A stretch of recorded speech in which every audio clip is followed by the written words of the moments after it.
Fermeture de ses frontières, gel des activités du FMI, la Guinée d'Alpha Condé de plus en plus isolée aussi bien au plan diplomatique qu'économique. À l'origine, l'insécurité grandissante qui règne dans le pays selon le Front National pour la défense de la Constitution qui a fait face à la presse. Chaque jour, vous allez voir qu'il y a un enfant de 14 ans qui est mort, vous allez voir qu'il y a une fille qui est violée, vous allez voir que beaucoup de personnes sont kidnappées. J'ai vu des images tout récemment, les forces de l'ordre qui ont pris une femme comme bouclier contre des jeux de cailloux, des enfants qui jetaient des cailloux et ils ont pris la femme, ils l'ont pris comme bouclier. Sans compter toutes les violences qui se passent dans les domiciles, dans les familles. Ces derniers ont tenu à dénoncer d'ailleurs le silence coupable de la CEDEAO et de l'Union africaine face aux nombreuses violations des droits en Guinée-Conakry. Les chefs d'État de la CEDEAO doivent bouger.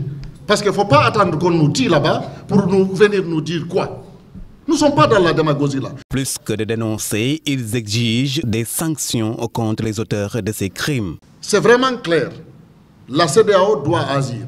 Le gouvernement qui est en train de se défouler sur une ethnie, sur une région. Le FNDC reste tout de même déterminé à barrer la route au président Alpha Condé qui veut briguer un troisième mandat à tout prix, quitte à sacrifier des vies humaines.